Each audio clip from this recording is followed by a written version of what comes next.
पाकिस्तान के अलावा एक और देश जिससे भारत के राजनयिक रिश्ते सबसे अधिक खटाई में, उसका नाम कनाडा है। और बड़ी हलचल वहां से आई है कि कनाडा के प्रधानमंत्री जस्टिन ट्रूडो ने इस्तीफा दे दिया है। जस्टिन ट्रूडो के समय में कनाडा के साथ भारत के संबंध सर्वकालिक खराब स्थिति में रहे हैं। दोनों ही देशों ने अपने राजनयिकों को वापस बुला लिया।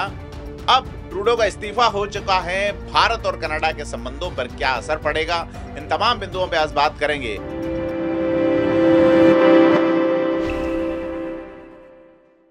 आप फेयर ऑब्जर्वर हिंदी देख रहे हैं, मैं हूं प्रदीप। और अगर आपने फेयर ऑब्जर्वर हिंदी को अभी तक सब्सक्राइब नहीं किया है तो सब्सक्राइब जरूर करें। तो कनाडा इन दिनों चर्चा का केंद्र है। कारण है जस्टिन ट्रूडो का इस्तीफा। सत्ताधारी लिबरल पार्टी के नेता और प्रधानमंत्री पद से ट्रूडो के इस्तीफे के बाद चर्चाएं शुरू हुई हैं। प्रेस कॉन्फ्रेंस आयोजित करते हुए ट्रूडो ने कहा, मैं लिबरल पार्टी के नेता पद से इस्तीफा दे रहा हूं और नेता चुना जाने के बाद भी प्रधानमंत्री पद छोड़ दूंगा।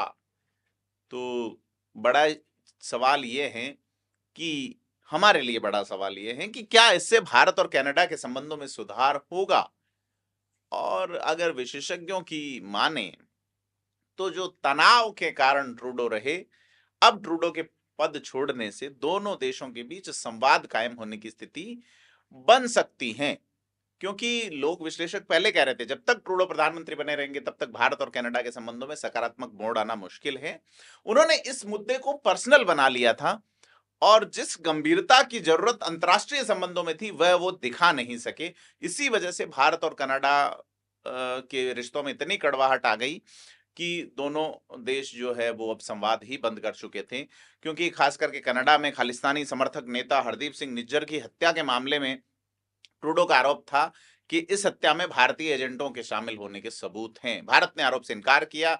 इसके बाद दोनों देशों के संबंध बदतर हो गए। दोनों देशों ने एक दूसरे के डिप्लोमेट्स को भी देश छोड़ने को कहा।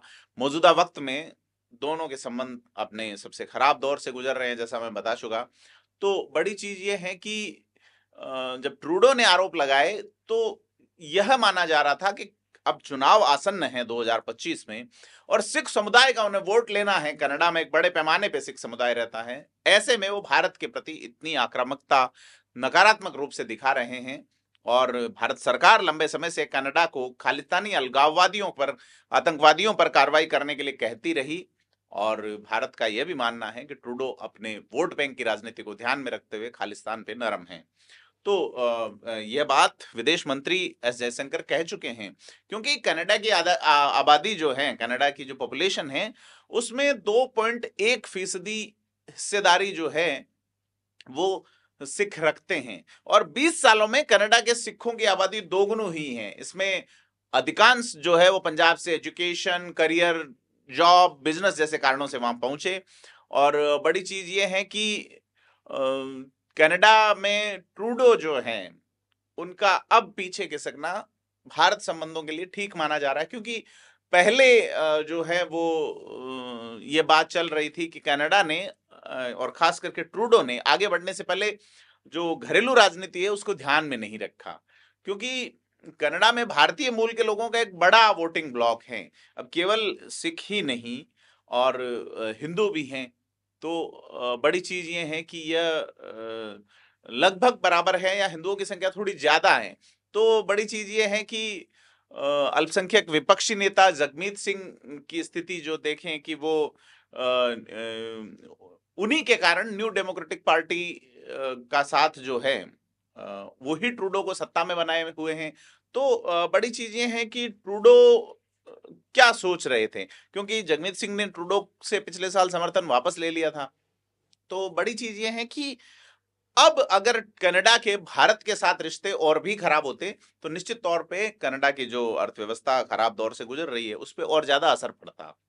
क्योंकि कनाडा में जो फॉरेन करेंसी आती है इकोनॉमी में, एजुकेशन एक बड़ा पोर्टफोलियो है, बड़ा एक सेगमेंट है।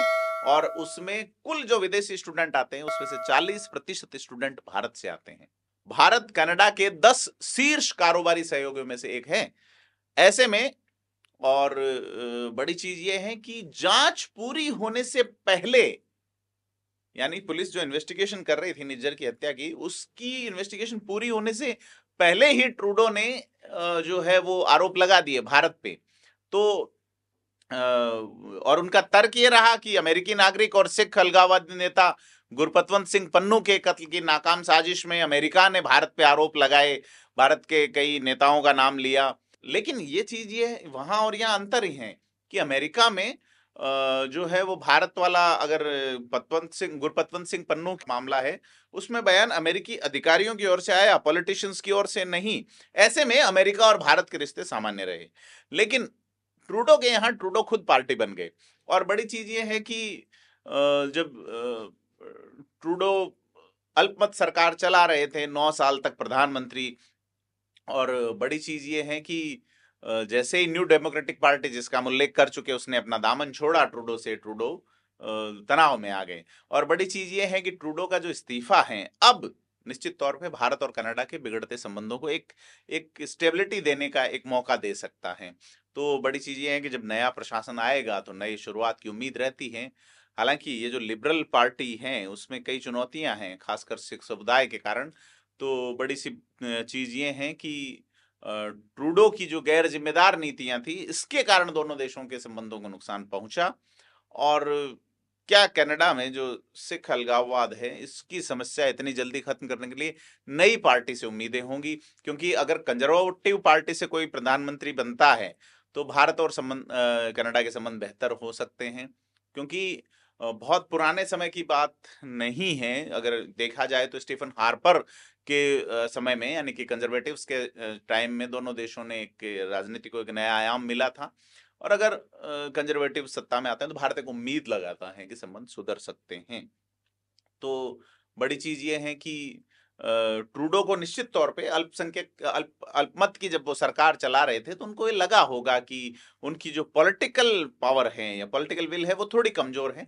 तो उन्होंने फॉरेन पॉलिसी के मोर्चे पे ध्यान देने की कोशिश की, लेकिन वो इस तरह के बयान और ये चीजें उनके उल्टी पड़ी और कनाडा के मतदाताओं को प्रभावित नहीं कर सकी। सीधे तौर पे देखें तो भारत और कनाडा का, जैसे मैंने बताया, 40% विद्यार्थी फॉरेन के विद्यार्थी भारतीय हैं कनाडा में। भारत 10 टॉप जो कारोबार जिनसे होता है देश, उनमें एक हैं। द्विपक्षीय व्यापार 8.4 अरब डॉलर का रहा है, क्योंकि कनाडा को जो भारत है वो दवाइयाँ, ऑर्गेनिक केमिकल, रेडीमेड कपड़े या ऑर्नामेंट्स ये निर्यात करता है, जबकि कनाडा से दालें, जो पोटाश और इंडस्ट्रियल जो केमिकल्स हैं वो इंपोर्ट होते हैं। तो बड़ी चीज ये है कि भारत में जो इन्वेस्ट होता है, जो फॉरेन इन्वेस्टमेंट है, उसमें भी कनाडा 18वें स्थान पे है। क्योंकि 2020 से 23 के बीच कनाडा का भारत में 3.31 अरब डॉलर का निवेश रहा है। बड़ा सवाल यह है कि अब ट्रूडो के बाद कौन, पार्टी के गवर्निंग नेता से वो पद छोड़ चुके हैं, अब नेता कौन बनेगा? क्योंकि फिलहाल तक टोरंटो की एमपी और पूर्व उप प्रधानमंत्री क्रिस्टिया फ्रीलैंड का नाम है, और इसके अलावा पूर्व सेंट्रल बैंकर मार्क कार्नी का नाम भी इस सूची में। तो ट्रूडो ने ये स्वीकार भी किया था कि वो कार्नी को अपनी टीम में शामिल करना चाहते हैं। और बड़ी चीज ये है कि एक नाम परिवहन मंत्री यानी कि अनिता आनंद जो है वहाँ, उनका भी नाम है। और कनाडा की विदेश मंत्री मेलेनी जोली भी इसमें एक एक नाम बताए जा रहे हैं। तो बड़ी चीज ये है कि ट्रूडो जो है अब उनकी विदाई हो चुकी है। कनाडा में इसी साल अक्टूबर से पहले चुनाव होगा। ट्रूडो न केवल विदेशी बल्कि देश के स्तर पे घरेलू राजनीति में भी कई मुश्किलात से जूझ रहे थे। कई सर्वे आए जिनमें कहा गया कि ट्रूडो जो है उनकी पार्टी चुनाव हार रही है। तो अब पड़ोसी देश अमेरिका में डोनाल्ड ट्रंप 20 जनवरी को राष्ट्रपति पद संभाल रहे हैं। तब ट्रूडो ने इस्तीफे की घोषणा की है, क्योंकि ट्रंप ने कनाडा पे 25% टैरिफ लगाने की चेतावनी दे दी। अब ट्रंप की इस चेतावनी के बाद ट्रूडो उनसे मिलने अमेरिका गए थे, लेकिन कोई आश्वासन नहीं मिला। यहाँ तक कि ट्रंप ने कनाडा को 51वां राज्य बताना शुरू कर दिया। अभी America, United state of America में 50 राज्य, 51वां कनाडा है। और अगर वो ऐसा होता है तो कनाडा में स्थितियां सुधरेगी, ट्रंप का ये कहना रहा। क्योंकि कनाडा का जो टोटल एक्सपोर्ट है, उसका टोटल एक्सपोर्ट का 2/3 यानी 75% एक्सपोर्ट अमेरिका में होता है। ऐसे में अगर 25% टैरिफ कनाडा पे लग गया तो बहुत भारी होगा। तो बड़ी चीज ये है कि भारतीय मीडिया में ये कहा जा रहा है कि सीधे तौर पे ट्रूडो के कारण भारत और कनाडा के संबंध खराब हुए, और ट्रूडो के जाने के कारण जो है वो संबंध ठीक होंगे। क्योंकि ट्रंप जब पहले कार्यकाल में अमेरिका के राष्ट्रपति थे, तब भी ट्रूडो के साथ उनके रिश्ते अच्छे नहीं थे। अब ट्रंप जब दोबारा राष्ट्रपति बनने जा रहे हैं और एक अच्छे बहुमत के साथ बनने जा रहे हैं, तो उन्होंने शपथ से पहले ही कनाडा को लेके कई बयान दे दिए।